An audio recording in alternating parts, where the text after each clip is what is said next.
liboso na yo ngai na ye liboso na yo naye kosenga eloko se moko naye kosenga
J'étais si chassé, sans jour gratuit pour moi, mon âme était confondue. Mais les ténèbres fuient, oh, mais les ténèbres fuient, oh. Je crie victoire, car Jésus m'a libéré. Oh oui, mon cœur était. Oh oui, depuis que Jésus m'a libéré, il n'y a pas longtemps, j'étais si chargé. Oh, sans jour gratuit, pour moi, mon âme était plus que lui, et mon âme était plus que lui. Mais les ténèbres fuient, oh, mais les ténèbres fuient.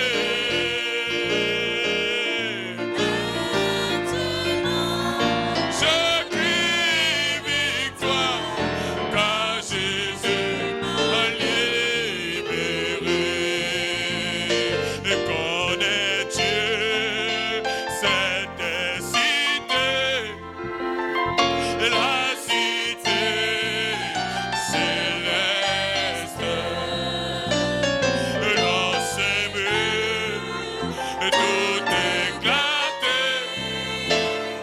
puis dans bref funèbre. Oh pèlerin voyageur, oh pèlerin, c'est voyageur, oh ici-bas, dans les douleurs, oh toujours seul, trésor nous reste, la cité céleste. Oh pèlerin voyageur, oh pèlerin, c'est voyageur, oh oui, ici-bas, dans les douleurs, oh toujours seul, trésor nous reste, la cité céleste.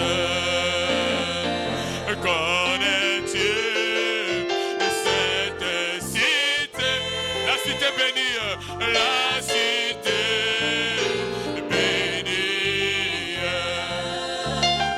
où tout est félicité, sublime harmonie, sublime harmonie, oh, plus de femmes, nous à jamais, oh, pour laisser lui tout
Je me pose la question, Amalek, ils t'ont fait quoi? Toi, Amalek, qui rentre en guerre contre les neveux de ton père, contre les enfants de ta soeur, contre les enfants de ton frère. Cette jalousie-là, tu as eu ça où? Oh non, parce que quand je regarde sa lignée, là-bas les enfants prospèrent et les miens ne prospèrent pas. Et quand je regarde là-bas, il y a plus les enfants qui se marient et moi ce que j'ai mis au monde ne se marie pas. Mais où est le problème? Alors peu importe ta haine, peu importe ta jalousie, toi démon d'Amalek, esprit de la famille, alléluia. Je dis bien, ça peut être ton père. Je dis bien, ça peut être ta propre mère. Je dis bien, ça peut être ton grand frère. Je dis bien, alléluia, peu importe qui qu'il soit, s'il est en mission pour nuire à ta vie, il y a ici le Saint-Esprit. Alléluia. C'est la fin de sa règne. C'est la fin de son ministère.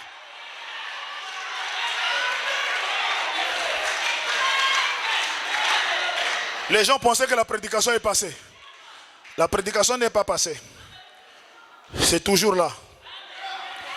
Amalek, tu as reçu des balles. Tu es tombé malade. Mais tu as fait la ruse. On a encore prié pour toi. Par des voix frauduleuses. On t'a imposé les mains. La grâce est passée. Mais ne pense pas que c'est passé pour toujours. Dieu te voit.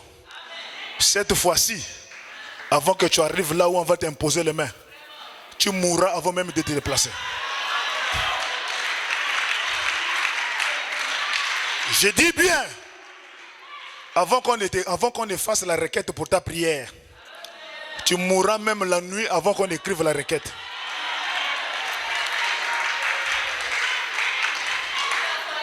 Parce que les Ésaü du message, ils ont reçu l'onction pour aller tuer Amalek, mais ils sont en train de faire des compromis. À cause des liens de famille, à cause des liens parentaux. Mais le prophète Samuel à Gilgal, il a mis Samuel à côté. Toi, Agage, avance ici. Agage, avance ici. Cette fois-ci, c'est l'onction qui est dans le message, qui va se venger de ses enfants. Frère, je ne joue pas. L'esprit de ta mère qui te dérange là, je mets la colonne de feu en face de lui. L'esprit de ta mère là, qui se cache, je mets le feu en face d'elle. Frère, on ne lance pas le défi avec ce message. Ce message, c'est Dieu. Tu dois te repentir. Sinon, tu ne vivras pas. Le message, vous jouez avec la parole. Vous venez, vous vous asseyez, vous troublez. Vous envoûtez. Vous êtes en paix. Cette fois-ci, c'est la fin. Le Dieu de Mosengo, je le mets en face de chaque sorcier. Je le mets en face de chaque esprit d'envoûtement. Frère, le temps est arrivé Où Dieu doit juger, doit tirer vengeance. Jésus doit tirer vengeance. Pourquoi? L'onction qui est dans le message, c'est différent de l'onction de Moïse.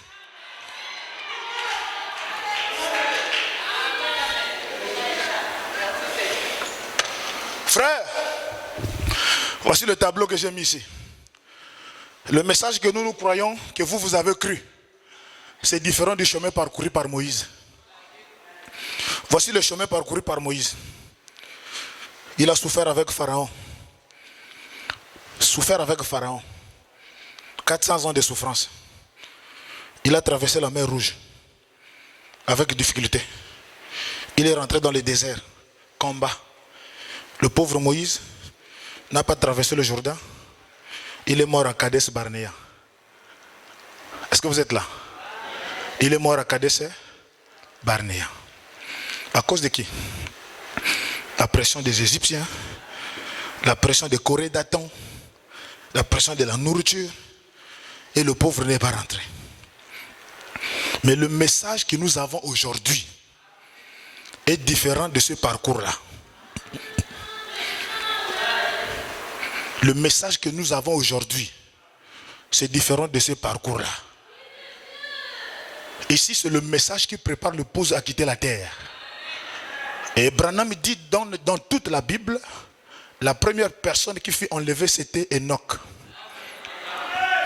Enoch marcha avec Dieu et il ne fut plus. Et Branham dit, après Enoch est venu Élie le Titibite. Est-ce que vous êtes là? Élie le Titibite aussi a quitté la terre sans passer par la mort. Et Élie, c'est l'image de l'onction que nous avons aujourd'hui. Frère, toi tu as écrit le message d'Élie. Et je te dis que tu n'es pas n'importe qui. Si tu as encore le chemin de l'Égypte, le chemin de la mer Rouge, le chemin du désert, le chemin du Kadès Barnéa, tu es en retard. Tu ne rentreras pas. Aujourd'hui, le chemin a changé. Nous sommes en train de suivre Élie le Titibite. Élie le Titibite, c'est le message oint du temps de la fin. Élie ne pouvait pas quitter la terre sans que l'épouse ne soit rassemblée. Et Élisée est l'image de l'épouse du temps de la fin. Et quand Élie apparaît, il est prêt à quitter la terre. Son message doit manifester l'épouse. Il est parti dans la maison d'Élisée. Il a pris son manteau. Il a frappé sur Élisée sans prêcher la parole. La profondeur appelle la profondeur. Juste le manteau qui a touché la chair d'Élisée, il a senti les vibrations. Il a senti des secousses. Il a regardé l'homme de Dieu. L'homme de Dieu lui dit, n'oublie pas le signe que je viens de te faire. Élisée a dit, attends, je vais aller dire au revoir à mes parents. Et il est parti dire au revoir à ses parents. Et il est parti. C'est quoi l'onction d'Élie? C'est une onction qui te fait sortir de la dénomination. Qui te fait sortir de la puissance satanique de l'enfer. Qui te fait sortir de la tradition. Qui te fait sortir de toutes les coutumes du monde. Et frère, si j'ai reconnu ce message et que je suis sorti, je ne pense pas que vous allez me poursuivre sur le chemin du devoir. Ça sera difficile. Oh, est-ce que vous êtes là?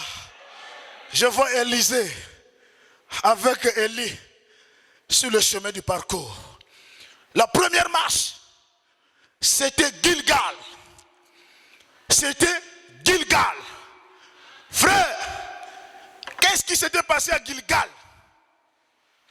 Et quand ils arrivent à Gilgal, Élie dit à Élisée, reste ici, ne me suis pas. C'est un chemin rocailleux. Le chemin du ciel n'est pas facile. Il y aura du découragement. Il y aura des embûches. Il y aura de mauvaises paroles qui peuvent sortir des officiants, qui peuvent sortir des diacres, qui peuvent sortir d'un frère ou d'une soeur. Mais toi ne regarde pas ça. Élie dit à Élisée, reste ici. Je monte à Bethel. Reste ici. Élisée dit, non maître, ne me presse pas de te laisser. Ton âme est vivante. Alléluia. Je partirai là où tu partirais. Il a suivi. Les gens sont venus. Élisée, est-ce que tu es au courant ton maître quitte la terre? C'est un esprit de la distraction. Dans ce chemin-là, on n'est plus distrait. On a des visions fixées vers le ciel. Frère, Gilgal. Qu'est-ce qui s'était passé à Gilgal? Oh Seigneur. À Gilgal, c'est là où Josué a vaincu le Jourdain. Josué vient de traverser le Jourdain à sec et pendant les saisons fluviales, les saisons pluvieuses. Et c'était fort à l'époque pour traverser le Jourdain. Josué a dit, prenez la parole, mettez devant. Quand les sacrificateurs ont mis l'as sur les épaules, dès qu'ils ont mis le pied sur le Jourdain a été séparé. Ils ont traversé à sec. Et quand Josué a vu ce miracle, il a pris 12 pierres. Il a érigé un monument. Il dit, si les gens vous posent la question, c'est quoi ce monument? Vous leur direz, c'est ce jour-ci que Dieu a traversé les enfants de Dieu à sec sur le Jourdain. Ils sont restés à Gilgal. Ils ont campé à Gilgal. Pendant qu'ils étaient là, Dieu dit, cette nouvelle génération-là, qui vient de sortir de l'Égypte, ils n'ont pas été circoncis. Circoncis-moi de nouveau le peuple. Donc Gilgal, c'est un nouveau remplissage du Saint-Esprit.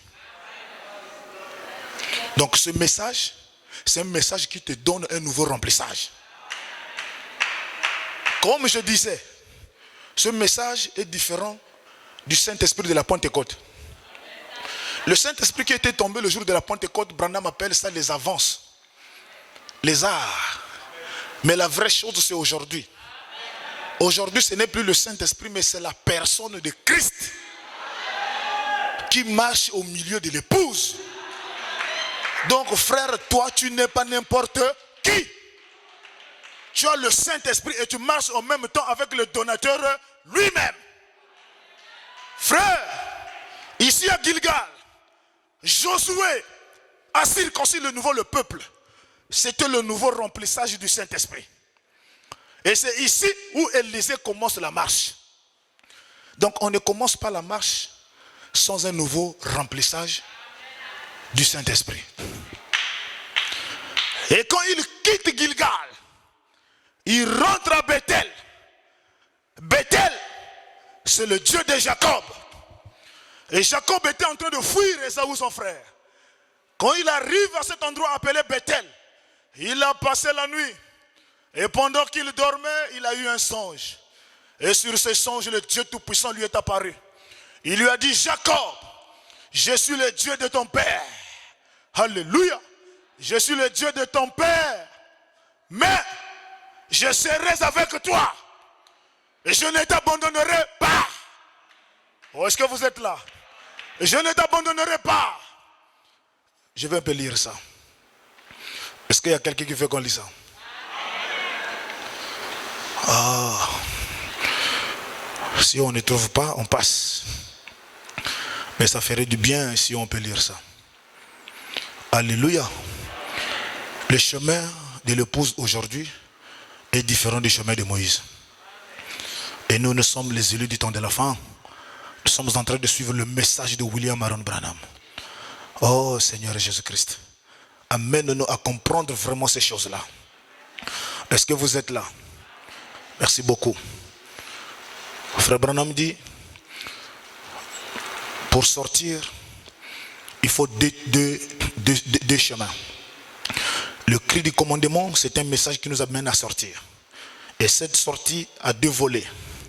Sortir d'eux et entrer dans. Il faut d'abord sortir de l'Égypte. Et alors, vous rentrez dans le message. Je n'ai pas trouvé. On continue.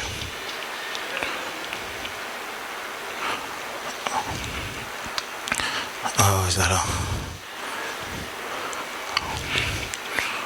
En tout cas, on a tout le temps aujourd'hui. Vous êtes là? Est-ce que vous voulez que je trouve les choses des mystères cachés? Est-ce que vous êtes là? Ok, merci beaucoup. Supportez-moi un peu. Je vais trouver. Je vais trouver. Peu importe les circonstances de l'ennemi ici, je vais trouver.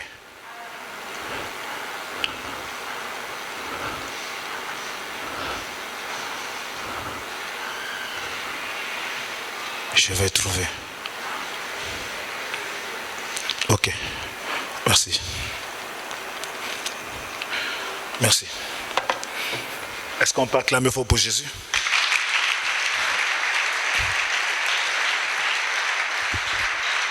Voici le chemin. Nous sommes dans 2 Rois. Dans 2 Rois chapitre 2, le premier verset. Lorsque l'Éternel fit monter Élie du ciel dans un tourbillon, Élie partait de Gilgal. Élie partait de Gilgal avec Élisée. Est-ce que vous êtes là? Maintenant, qu'est-ce qui s'était passé à Gilgal? Pour comprendre le mystère qui s'était passé à Gilgal, nous prenons Josué chapitre 4, le verset 20. Josué chapitre 4, le verset 20. Josué dressa à Gilgal les 12 pierres qu'il avait prises du Jourdain. Et il dit aux enfants d'Israël, lorsque vos enfants demanderont un jour à leur père, que signifient ces pierres, vous instruisez vos enfants et vous direz à Israël, Israël a passé le Jourdain à sec. Est-ce que vous êtes là? Israël a passé le Jourdain à sec.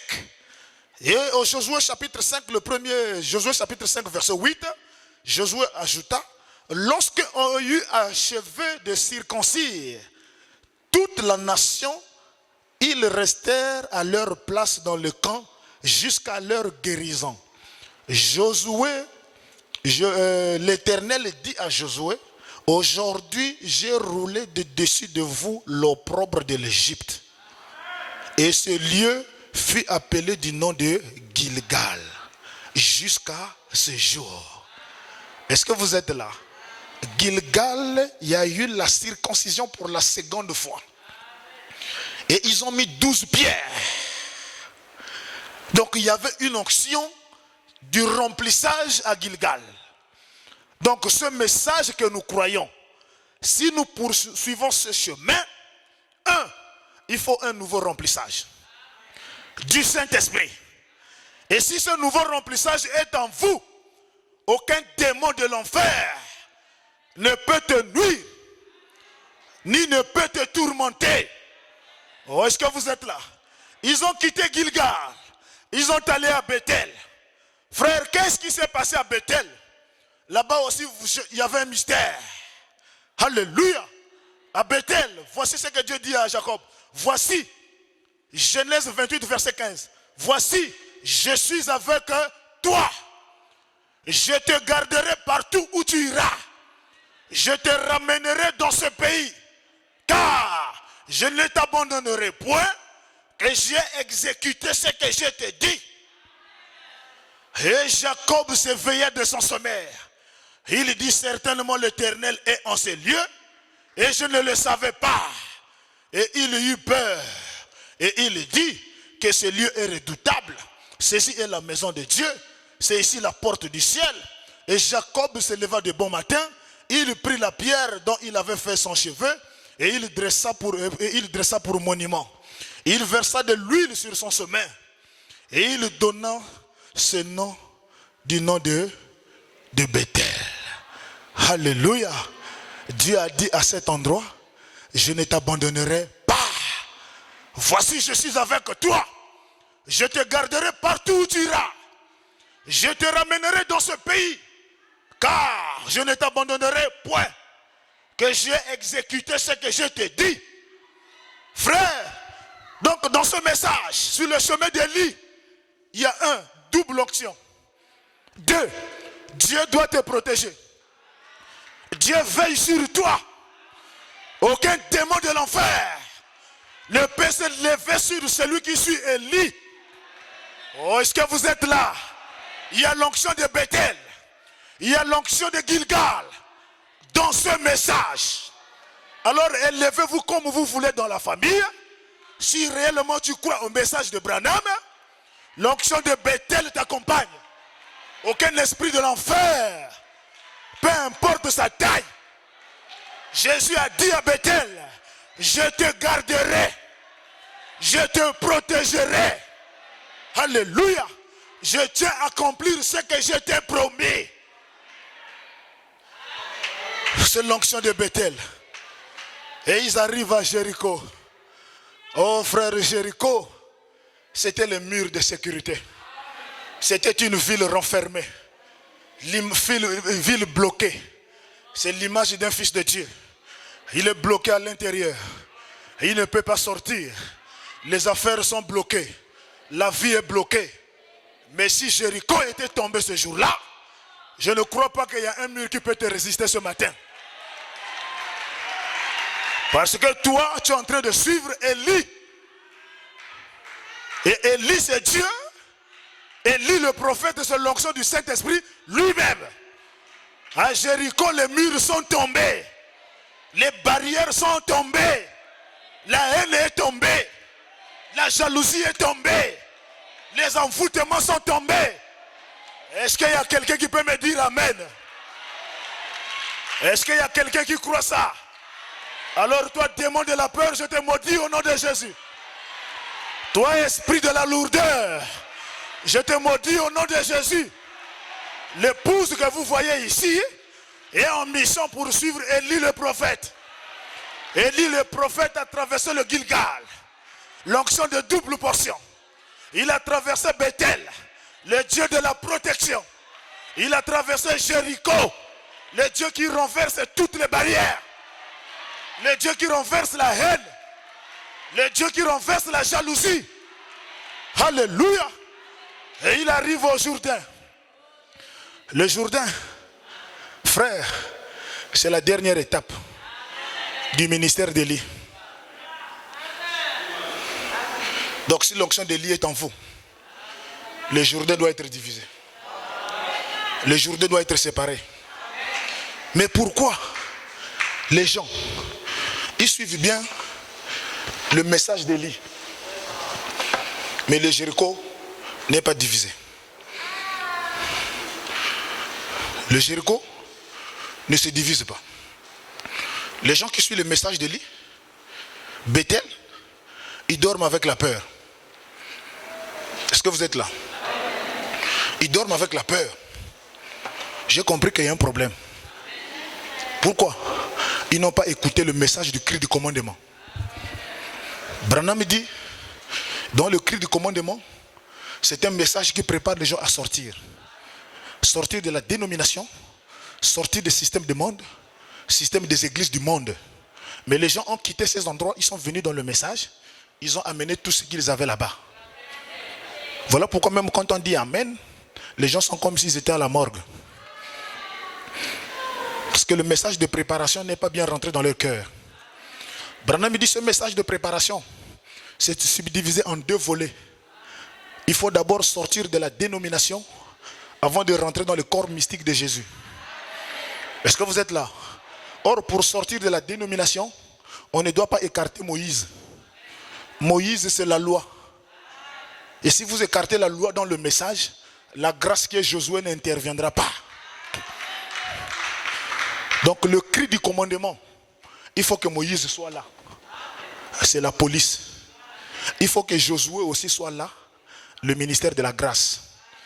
Maintenant, les gens ont écarté Moïse. Oh non, c'est la loi. C'est la loi. C'est au temps de la grâce. Nous sommes le temps de la grâce. Branham dit, sans Moïse, Josué ne pouvait pas intervenir. Pour quitter l'Égypte, il faut que la loi soit là. Pour que la grâce puisse intervenir, Moïse doit être là. La police doit être là. Oh, est-ce que vous êtes là? S'il n'y a pas la police, il y a la tiédeur. Recevez les bénédictions. Oh, hier j'ai masturbé, tu penses que ça là, ça peut tomber sur moi? Et quand le péché est dans l'église, une personne au péché, deux personnes au péché, les esprits là se communiquent. Et ils se forment une chaîne de mutation. Et ils emmènent la tiédeur, le refroidissement dans la salle. C'est-à-dire quand je prêche, ça passe en haut. Et les gens ne suivent plus. C'est les gens qui viennent avec les esprits d'envoûtement dans leur chair. La vie du péché, la vie de la sexualité, la vie d'envoûtement. Ils ont le courage de venir dans la maison de Jésus avec leur vie cachée. Et les démons qui les amènent à commettre ces choses-là, quand ils arrivent ici, il y a déjà 5 qui sont comme ça, ils se communiquent dans le monde invisible. Et ça mène la lourdeur, ça mène la tiédeur. Et voilà pourquoi ce matin je suis en guerre contre ces gens-là. Frère, le message de Branham, ce n'est pas une partie politique. Le message de Branham, ce n'est pas l'église catholique. Ce n'est pas le Dibundu Dia Congo. Ce n'est pas le christianisme terrestre. Ici, c'est Jésus. C'est le message des vainqueurs.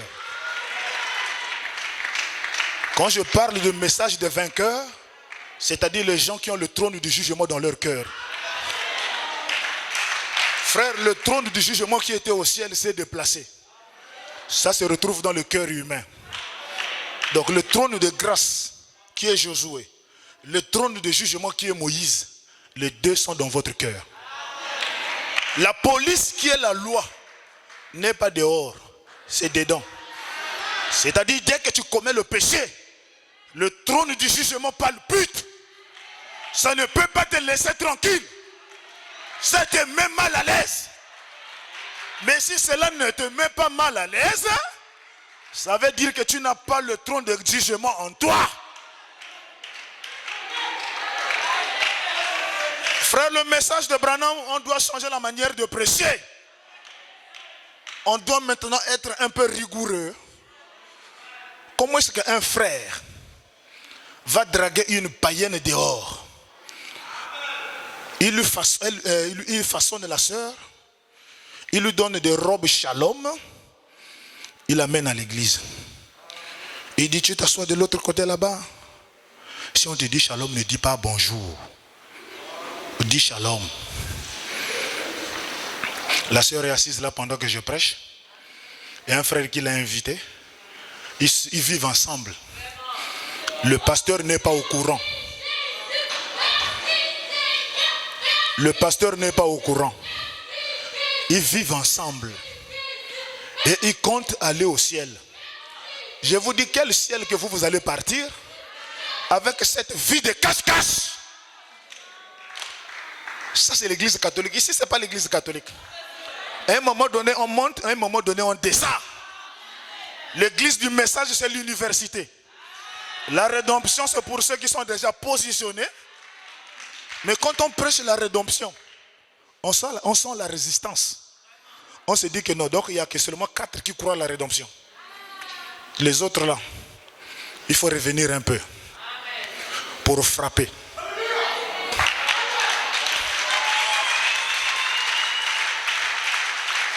Pour frapper. Et voilà pourquoi vous ne pouvez pas recevoir le message du cri du commandement si vous écartez Moïse. Nous, on n'écarte pas Moïse. Moïse est important. C'est Moïse qui a tué Pharaon. C'est Moïse qui a ouvert la mer Rouge. C'est Moïse qui a tué tous les premiers des Égyptiens. C'est Moïse qui est la loi du pays. C'est Moïse qui te dit applique le signe sur le linteau de ta maison. Et Branham dit tu ne peux pas appliquer le signe si la maison n'est pas d'abord au préalable nettoyée. Les séries télévisées, dehors. Les photos où tu avais la regarde, dehors. Les artistes de cinéma, dehors. On n'applique pas le signe si la maison n'est pas nettoyée. Oh, est-ce que vous êtes là? Alors Moïse aussi est important. Et dans la brochure Paradoxe, pressée en 1960 au paragraphe 42, et Branham dit ceci. Ce livre de Josué est un livre, à vrai dire, un livre de la rédemption. Dans l'Ancien Testament, Josué, nous devrons le considérer comme étant le livre de la rédemption. En effet, la rédemption a deux parties. La rédemption a deux parties en tout. C'est sortir d'eux et entrer dans. Il faut deux aspects pour qu'il y ait la rédemption. Sortir d'eux et entrer dans. Au paragraphe 43. Moïse représentait la loi qui les avait fait sortir de l'Égypte. Alors que Josué représentait la grâce qui les avait fait entrer dans la terre promise. En d'autres termes, la loi et la grâce étaient les deux aspects différents du commandement de Dieu. Eh bien, la loi, Moïse les avait fait sortir et Josué autre jour. Eh bien, cela représente, comme eux étaient en pèlerinage venant de l'Égypte pour aller à la terre promise, nous aussi, nous sommes sortis du monde, de l'Égypte, du chaos, et nous sommes en route vers la terre promise. Il y a plusieurs demeures dans la maison de mon Père. Si cela n'était pas, je vous l'aurais dit. Jean 14, 12. Branham dit, sortir d'eux, entrer dans, c'est la loi qui nous fait savoir que nous avons tort. La loi doit être là. C'est la loi qui nous fait savoir que nous avons tort. Mais la grâce, c'est la grâce qui nous fait, qui nous pardonne. Donc la loi a pour mission de te condamner, de te culpabiliser, de t'amener à croire et à regretter ce que tu as fait. Alors la grâce survient, la grâce fait l'expiation et la grâce te pardonne. Branham dit la loi n'offre aucun espoir de rédemption parce que c'est pour compléter cela, elle n'offre aucune grâce. En effet, la loi montre seulement que vous êtes pécheurs. Mais la grâce vous dit comment s'en sortir. La loi est l'agent de police qui vous met en prison. Mais c'est la rédemption qui est venue payer votre amende. Sortir d'eux et entrer dans la grâce. Alléluia. La loi t'amène à croire, à comprendre que tu es un pécheur. Mais si tu arrives à imaginer que tu es un pécheur, la parole est prêchée. Et Jésus te dit ce matin dans Ézéchiel 3, verset 18, il te dit ceci. Quand je dirai aux méchants, tu mourras, si tu ne l'avertis pas, si tu ne le parles pas pour détourner le chemin de sa mauvaise voie, pour lui sauver la vie, ce méchant mourra et son iniquité, je te le demanderai son sang. Le méchant mourra de son iniquité et Jésus me demanderait son sang. Donc ce matin, ton sang ne tombera pas sur le prédicateur. Parce que Jésus est en train de te parler pour que tu sois détourné de ta mauvaise voie. Quand je dirai au méchant, tu mourras, si tu ne l'avertis pas, si tu ne le parles pas pour détourner le méchant de sa mauvaise voie, pour lui sauver la vie, si ce méchant mourra dans son iniquité, je te demanderai son sang. Mais, si tu avertis le méchant, et qu'il se détourne, et qu'il ne se détourne pas, c'est-à-dire je t'avertis par la loi de la parole, si toi tu n'écoutes pas, si tu avertis le méchant, et qu'il ne se détourne pas de sa méchanceté et de sa mauvaise voie, il mourra dans son iniquité et toi tu sauveras ton âme. Est-ce que vous êtes là? Si un juste se détourne de sa justice et fait ce qui est mal, je mettrai un piège devant lui et il mourra parce que tu ne l'as pas averti. Il mourra dans son péché. Il mourra dans son péché. On ne parlera plus de la justice qu'il a pratiquée et je te demanderai son sang. Mais si tu avertis le juste de ne pas pécher et qu'il ne pêche pas, il vivra parce qu'il s'est laissé avertir et toi tu sauveras ton âme. Est-ce qu'il y a-t-il un juste qui va se repentir ce matin? Et Branham te dit ce matin, je serai avec toi comme j'ai été avec Moïse. Prêché en 1960 au paragraphe 33. Branham déclare, Dieu ne vous tient pas pour responsable de vos erreurs. Dieu ne vous tient pas responsable de vos erreurs, mais il vous tient responsable de votre volonté. Votre volonté qui ne vous amène pas à se repentir là, c'est ce que Dieu condamne. Dieu ne vous tient pas responsable de vos erreurs. Il vous tient responsable de votre volonté, de votre péché volontaire. C'est lui qui pêche volontairement. Après avoir reçu la connaissance de la vérité, Branham met la pause. Il explique. Mais si un homme va faire quelque chose, va faire des gaffes, il va tomber. C'est-à-dire, il est tombé. Il a fait des gaffes. Il a fait des choses. Il va tomber. Il va faire des erreurs. Mais, s'il est vraiment appelé divinement, si Dieu est dans son cœur, il se relèvera.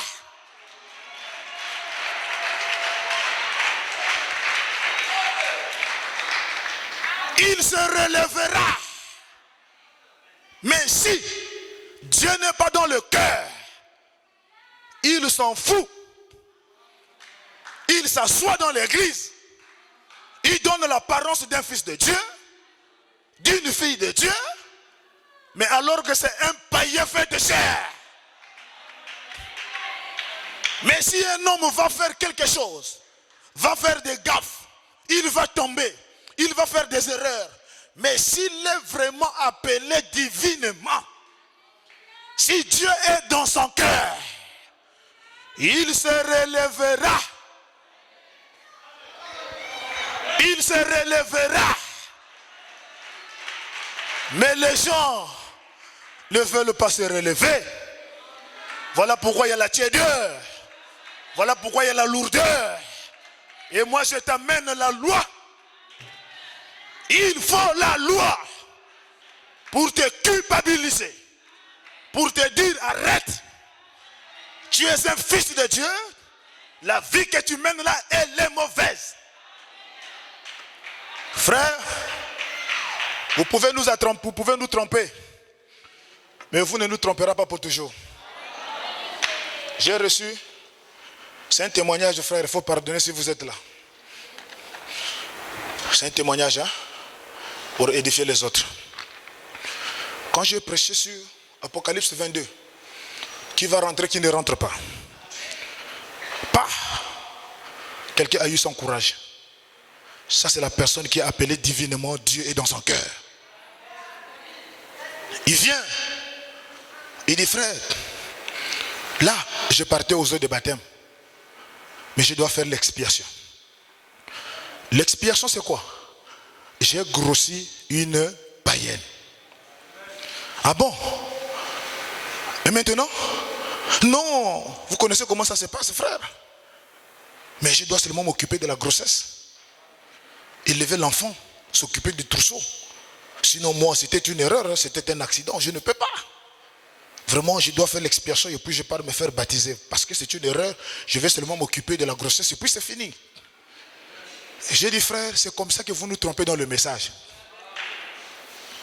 Une femme ne peut pas Se déshabiller devant un frère, si tu n'as pas pu séduire son cœur, si tu n'as pas donné de belles promesses, si tu n'as pas promis le millénium, un frère ne pourra pas déshabiller quelqu'un sans le mensonge.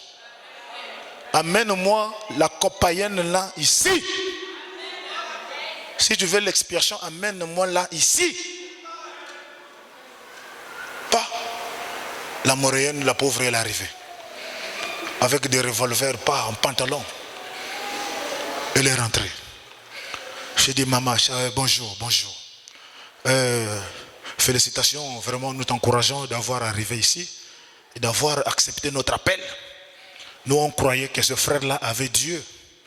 Parce qu'on le voyait avec des vestes, avec des gros téléphones. Mais alors qu'au quartier, il amène une vie de cachette. Et Dieu l'a exposé par toi. Et voilà ce que le frère m'a dit. Il a quitté chez toi, il est venu faire l'expiation ici. Voilà ce qu'il dit dans son expiation. C'était une erreur. Il va seulement prendre soin de la grossesse. Il va seulement s'occuper de toi jusqu'à ce que tu accouches. Et puis vous vous séparez le chemin. Est-ce que tu approuves ça? La copine regarde le frère.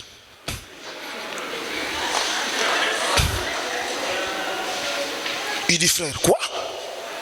J'ai dit, maman, il n'a pas la parole, parle.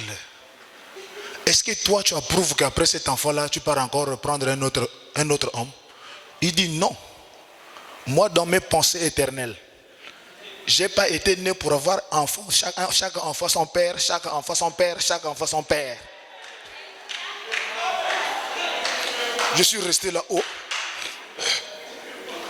Je n'ai pas été créé pour avoir un enfant, un père, un enfant, un père, un enfant, un père. Donc je ne crois pas à ce qu'il vous a dit. Oh, comment? Tu ne connais pas que lui c'est un frère? J'ai dit, mais je sais que c'est un frère, mais lui quand il me draguait, il ne savait pas qu'il était frère. Mais lui, il veut mettre fin pour suivre Jésus. Est-ce que toi tu es d'accord de suivre Jésus avec le frère là? Il dit, oh, là où tu me vois là, même demain je commence à venir.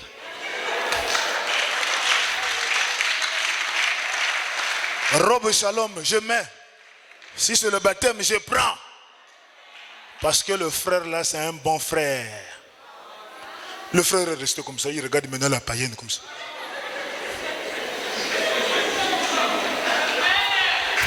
J'ai dit, frère, tu as vu? Tu as voulu nous mentir? Que non, tu vas arrêter. Donc tu penses que la créature là, c'est une poubelle quoi? Tu vas charger tes grossesses et puis tu la laisses. Elle va commencer à souffrir avec un enfant bâtard, déposé par un frère. La soeur a dit, pas question. Je la colle. Et il doit m'épouser. J'ai dit, ah là, ça devient sérieux. Donne-moi ton numéro de téléphone. Donne-moi ton nom. J'ai dit, ça devient question du mariage et le divorce. Hein? Quand le pasteur viendrait, je vais t'appeler. Donc Dieu nous a seulement confirmé que le frère là, il ne vit pas bien. J'ai dit, frère, la pauvre fille là, c'est la créature de Jésus. Maman, prends mon numéro. Hein. Si le jour au bandit, tu nous appelles, on va l'excommunier de l'église. La grossesse là, la layette c'est jusqu'à la fin. Il doit être présent. Quand tu vas accoucher, il n'y aura pas de baiser. Il ne va plus te gratter le dos. Et tu dois l'amener à économiser de l'argent pour te doter. C'est alors que tu peux lui donner la bise. Est-ce que tu vas supporter? Il dit oui, mais si c'est la parole qui demande ça, moi je vais supporter.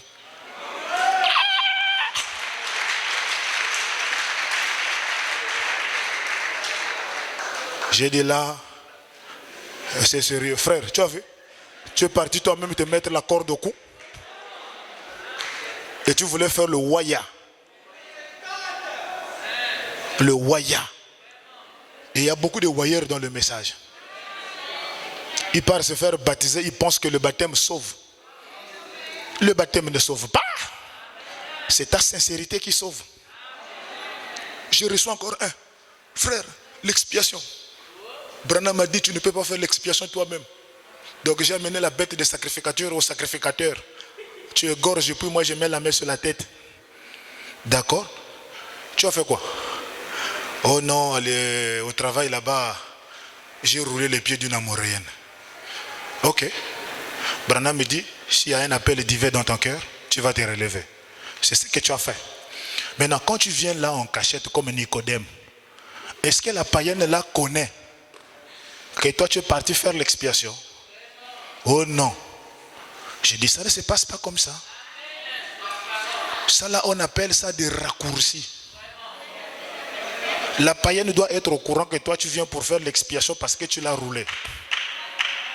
Et je dois faire comment? Tu dois retourner vers la moréenne. Tu lui dis, pardonne-moi de t'avoir séduit. C'était des paroles du serpent sortant dans ma bouche. En tant qu'un fils de Dieu, je n'étais pas censé faire ça. Donc pardonne l'acte qu'on vient de commettre. Pareil pour les sœurs. Je dis bien pareil pour les femmes. Frère, si ce n'est pas comme ça, ce n'est pas la rédemption. Le frère est reparti. La païenne pensait que non, c'est pour viser encore les choses, quoi. Bonjour. Vraiment, je regrette. Oh, tu regrettes quoi? Tu m'avais dit qu'on pouvait encore se voir demain. Non. J'étais séduit. C'est le serpent qui a parlé. En tant que fils de Dieu, je n'étais pas censé faire ça. Et je regrette cet acte. Pardonne-moi. Je te promets de ne plus jamais faire ça. En tant que fils de Dieu, j'ai péché. J'ai besoin de ta miséricorde. Elle va se fâcher. Elle va dire que tu es venu se me blaguer avec mes sentiments. Tu es qui? C'est du povantail. Quand tu sors de là, alors tu viens faire l'expiation. Dieu au ciel agrée. Parce que Dieu sait, tu ne repartiras plus jamais parce que tu as cassé le pont. Mais beaucoup de gens sont ici, remplis de ponts. Remplis de ponts. Donc il se répond, mais le numéro de téléphone est dans le téléphone. Il se répond, les calepins sont remplis de ces vieilles copines-là. De ce vieux copain. Vous trompez qui?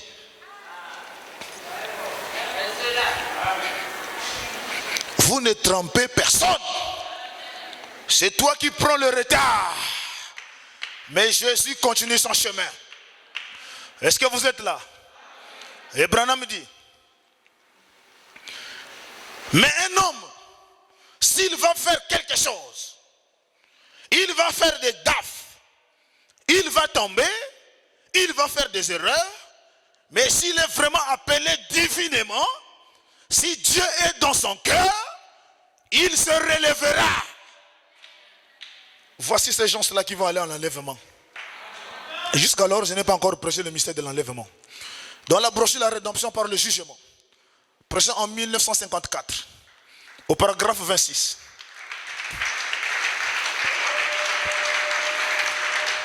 Branham dit ceci. Eh bien, si je ne me trompe pas, mais je crois que la dernière fois que j'étais ici, avant d'aller à la montagne, j'ai prêché sur le péché impardonnable. Et c'est juste, le péché impardonnable, c'est lui qui sait faire ce qui est bien, qui ne le fait pas, commet un péché. Car si nous doutons volontairement, après avoir reçu la connaissance de la vérité, il ne reste plus de sacrifice pour le péché. Hébreux chapitre 10. Voyez-vous, après que nous avons reçu la connaissance de la vérité, de ce que nous devrions faire, et ensuite nous refusons de le faire, alors nous ne pouvons pas aller loin avec Dieu, jusqu'à ce que nous l'aurons effectivement fait. Voyez-vous, Dieu nous présente simplement quelque chose afin que nous mettions fin à ce genre de vie.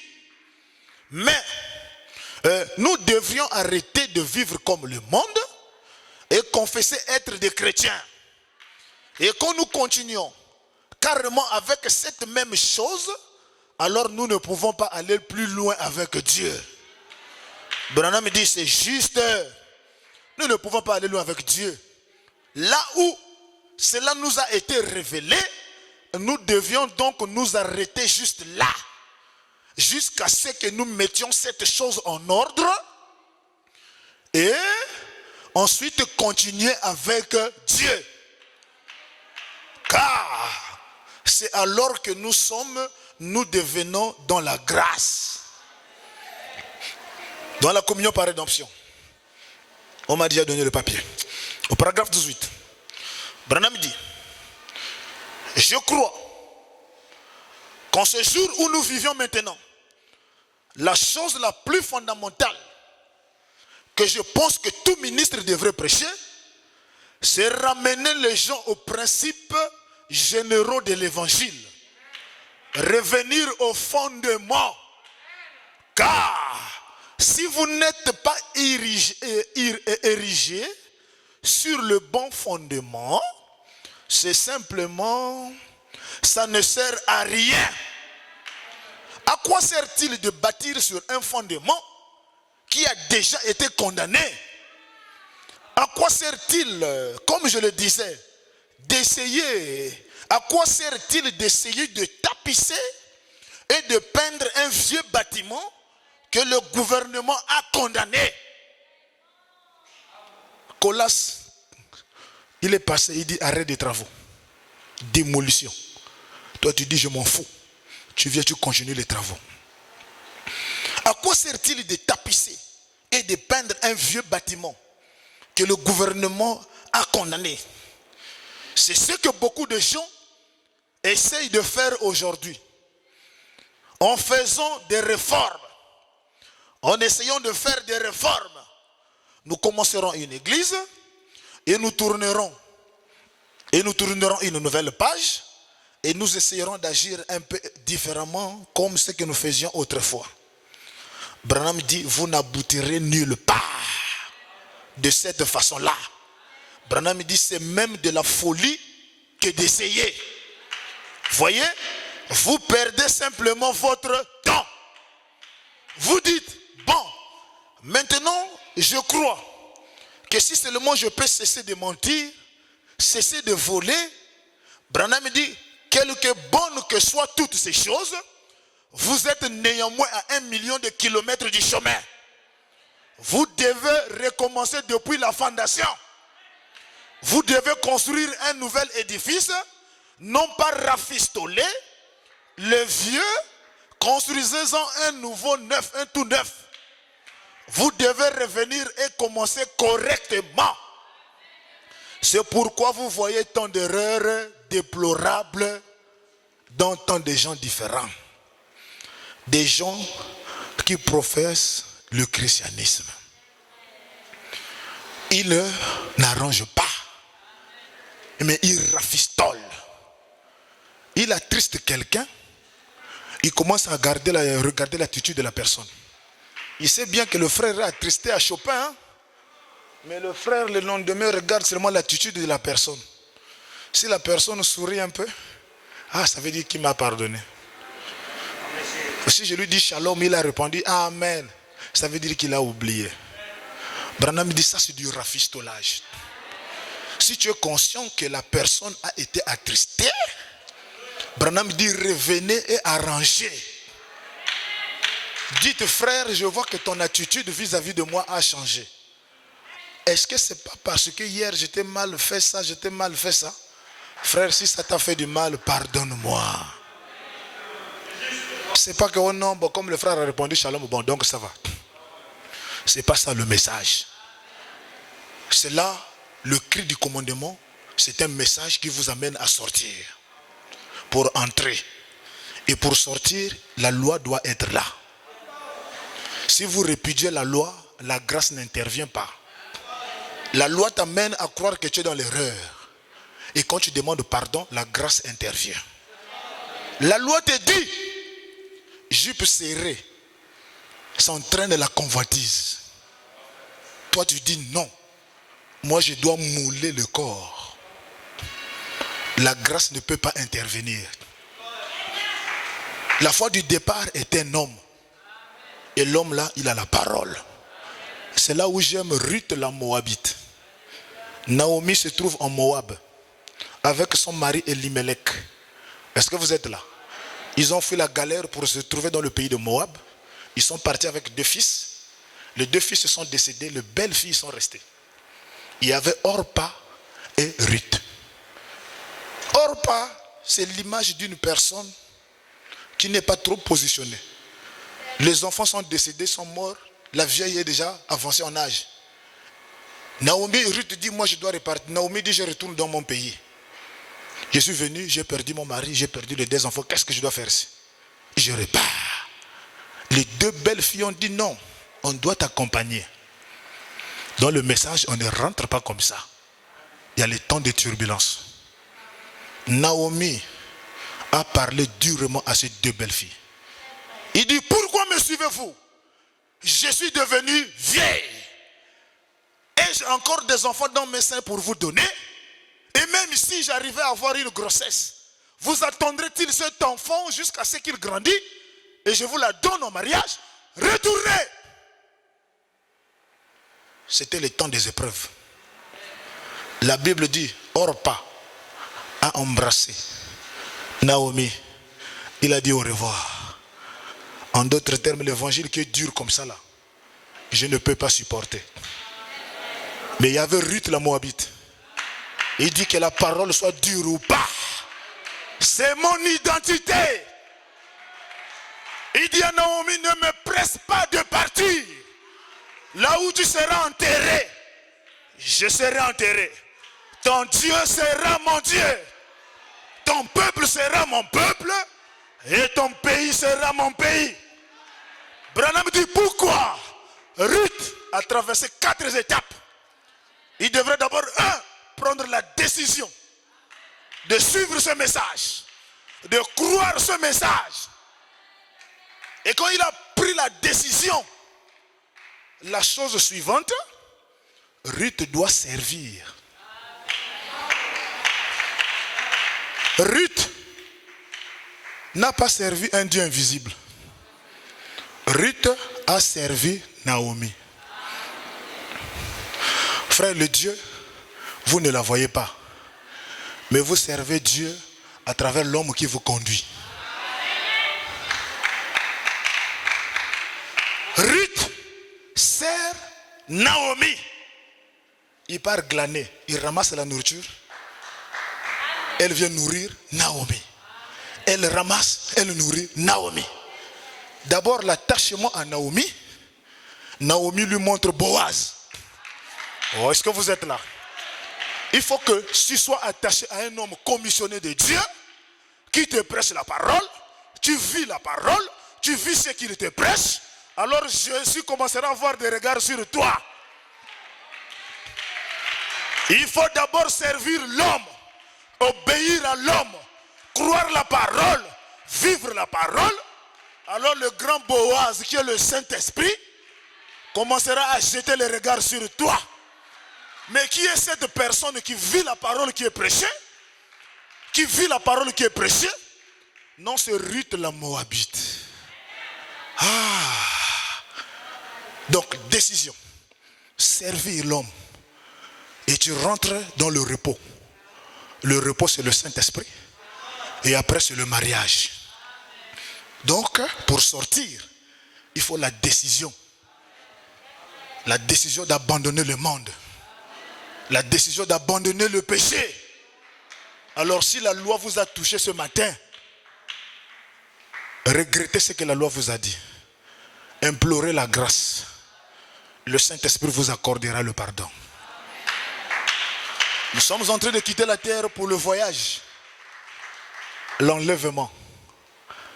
Branham dit, il y a eu déjà 6 enlèvements. Et il y en aura 6. Il dit le premier, c'est Enoch. Deuxième, Élie le Titibite. Troisième, Jésus, qui fut enlevé. Mais Branham dit, il y a un mystère. Jésus, quand il parta, il ne parta pas seul.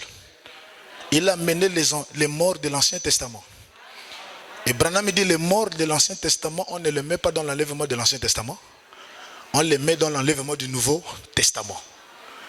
Donc ça fait le premier enlèvement du Nouveau Testament, c'est les morts ressuscités qui partaient avec Jésus.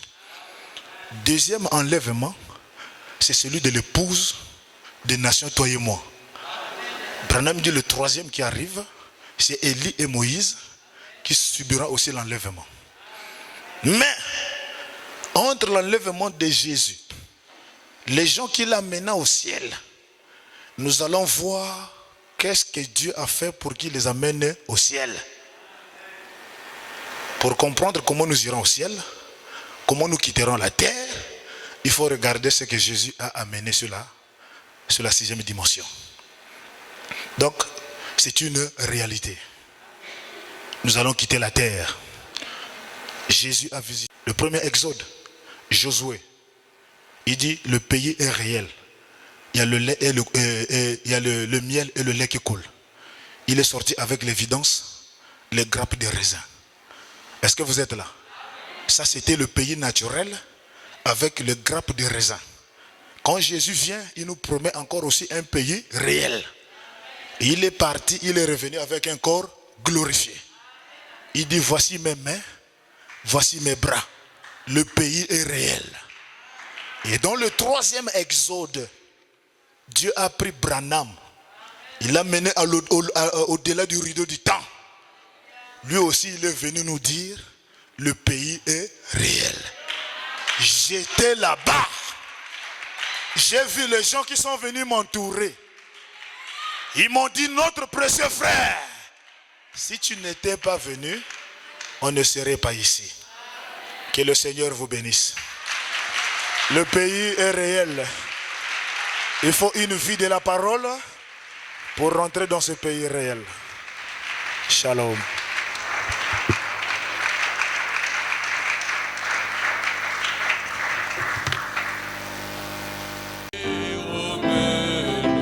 Oui, je veux là-bas, je veux là-bas. Revoir mon Père, fini pour moi, de cheminer à l'autre bord de la rivière, à la maison de reposer. Voici la fin de mes souffrances, et le repos de mon vieux corps, Voici venir la récompense, par Dieu promis, amen. Oui, je vais là-bas, revoir mon Père, fini pour moi, le cheminer à l'autre bord de la rive, à la maison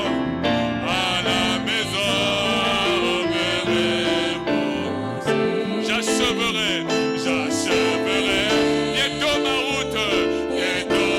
route, j'entends tout proche. C'est le jour de la mon arrière, que je redoute, j'y le serai nous-mêmes. Oh, je vais là-bas, parmi les anges, en oubliant mes vieux soucis. Passer mon temps à sa louange, dire à Jésus son frère. Élevons tous la voix, Seigneur Jésus. Merci pour ta parole, Père. Seigneur, merci pour ta parole. Bientôt nous allons achever la route, la course, Père, pour aller auprès de toi, Seigneur. Pour aller auprès de toi, Jésus-Christ. Est-ce que la parole que nous avons écoutée amène la crainte en nous, Seigneur? La parole que nous avons écoutée, Jésus-Christ, amène la crainte en nous, Seigneur. Afin que nous puissions vivre ta parole, Seigneur. Bénis la parole que nous avons reçue, Seigneur. Bénis la parole que nous avons reçue, Seigneur. Que cela enlève le péché. Cela enlève l'incrédulité, Seigneur. Cela met la crainte de Dieu dans nos cœurs, Seigneur. Alors que tu nous as bénis à travers la parole, maintenant bénis aussi notre retour et notre arrivée. Seigneur, bénis la nouvelle semaine que nous allons commencer. Laisse que l'ange de l'Éternel marche devant nous, Seigneur. Laisse que l'ange de l'Éternel nous protège durant cette nouvelle semaine, Père. Laisse que l'ange de l'Éternel nous garde. Laisse que l'ange de l'Éternel nous protège durant cette nouvelle semaine, Père. Combat pour nous, Jésus-Christ. Combat pour nous, Seigneur. Combat pour nous, Jésus-Christ. Combat pour nous, Seigneur. Merci pour la parole. Bénis ce peuple, Père. Nous sommes déjà bénis par la parole que nous avons écoutée, Seigneur. Et ton serviteur Prisma Ouma, où est encore l'avantage, Jésus-Christ? Bénis son épouse, ses enfants. Et n'oublie pas de bénir le pasteur Mosengo, son épouse, ses enfants, ainsi que le peuple que tu as mis sur son ministère. Maintenant, bénis richement la parole, bénis richement les dîmes et les offrandes. Accorde cela, Père. Et n'oublie pas, Seigneur, l'épouse de frère Roger Bala, notre champion. Laisse qu'elle accouche normalement au Dieu Tout-Puissant. Et que tout démon de blocage, tout démon de perturbation soit chassé au nom de Jésus-Christ. Laisse qu'elle puisse donner naissance à l'enfant, Seigneur. Laisse qu'elle puisse, oh Dieu, donner naissance à l'enfant. Et que tous les esprits de blocage, je les maudis au nom de Jésus-Christ. Et que l'ange éternel assiste sa servante. Et que madame Roger Bala puisse accoucher dans les bonnes conditions, Seigneur. Nous réclamons la maman et nous réclamons l'enfant par la puissance de cet honneur. Car tu as dit tout ce que nous donnerons en prière. Croyez que vous l'avez reçu et vous le verrez s'accomplir. Et nous réclamons son accouchement, Père. Qu'elle accouche dans les bonnes conditions, Seigneur. Merci. Bénis richement la parole. Bénis notre sortie. Bénis notre arrivée. Au nom de Jésus-Christ. Que l'époux du Seigneur dise Amen et Amen. Acclamez fort pour le roi de roi. Qu'abonde, je suis partout. Je suis partout. Un étranger, je suis sûr.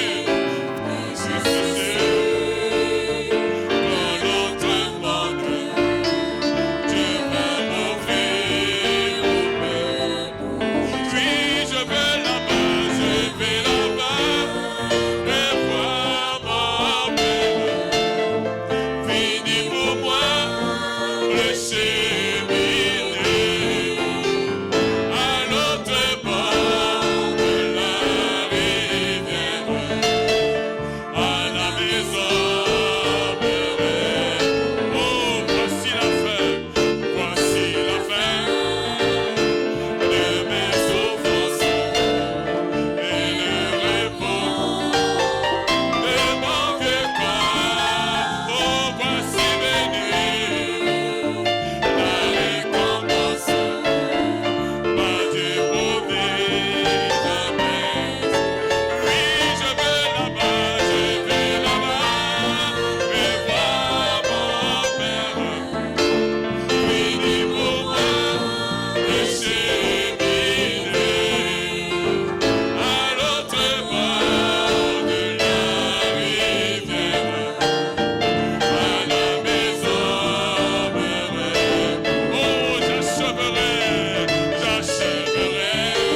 Tu es le temple.